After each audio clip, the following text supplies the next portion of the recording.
Father, was there a significant person that brought influence in your vocation?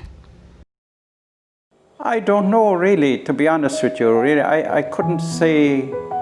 I think it was more the atmosphere, really, of everybody, you know. But in the island I grew up in, not just my family, but every family in our barangay. I was really from the barangay, not from the town or from the city. So everybody went to Mass. And if somebody didn't go to Mass, it would be really a big, big story. Everybody's telling a story why so-and-so did not go to Mass. But so that was the atmosphere. So we grew up in that kind of atmosphere. I would claim that I grew up in a very religious family because my auntie used to be a Legion of Mary. I think until now she's still a member of Legion of Mary, so that's how I was introduced to the faith, to the Catholic faith, and she was the one who brought me to the church.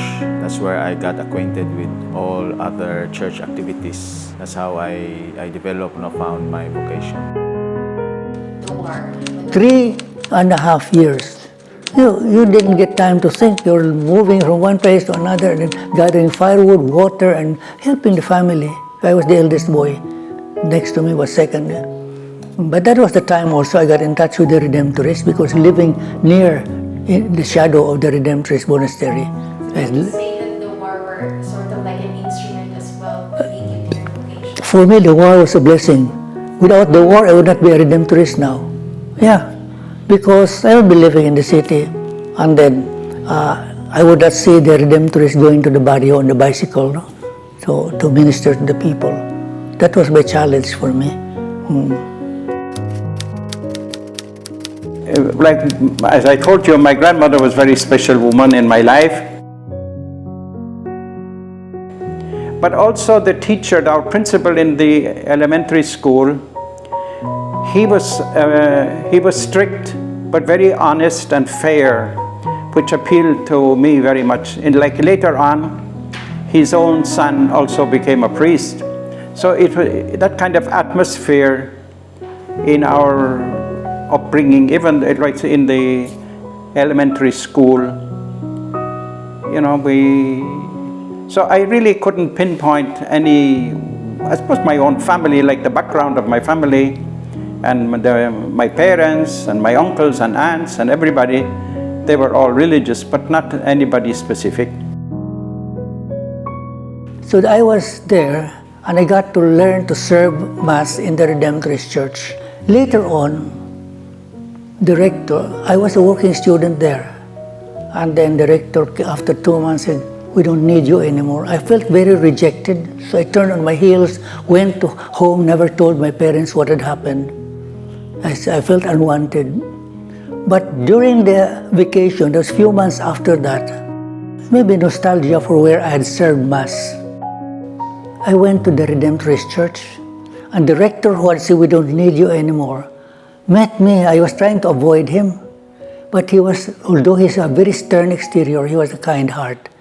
He said, "Ramon, where have you been?" I said, "You didn't need me, so I stayed away." He said, "You know what? The brother is going to Ireland. Nobody taking care of the needs of the sacristy here and the church. Can you come?" And then as a second part of the sentence said, "He might send you to Ireland to study to be a priest." It was a vague idea of going to Ireland. Anyway, there I was 1 year serving in the Redemptorist Monastery as a convento boy, but really like the brother. So they said I was like an unprofessed brother. When I was a child, I was thinking that a priest is just to preside the Holy Mass, perform the sacraments and all that, no? And say something about the gospel, no, to the people. That's how I understood, no? Priests. But later on, it developed, no? That to be a priest is really to be a pastor, no? To journey with people, no? Just like Jesus Christ, no? So that's how I see the beauty of being a priest. Of course, the priest is a man for service, no, of others, no, in the faith dimension. So you, as a priest, you have to celebrate the Eucharist, which is the bill, but you also celebrate sacraments, baptism, and marriages, and all of that. So that's part of your life. And then, since I was involved with couples, I saw the life of the real life of couples, not the smiling part of it, the sadness and the joys and the sorrows and all that. So you felt you were contributing, but there was also at times a kind of loneliness in my life, because you were there and all these couples were all celebrating and their relationship had improved, and there ikaw na lang isa. You went back to your monastery and you all by yourself, nobody to give you that attention. Yeah, I would ask the same thing of a happily married person. How is it? What is it like to be married? So the same way, if I'm reasonably happy, then I'm happy. What is it like? Yeah, I'm fulfilling what I have wanted to do. Yeah, there might be stumbling on the way, there might be rocks on the way, but yeah, that's what you feel you are made to do, to be destined to do.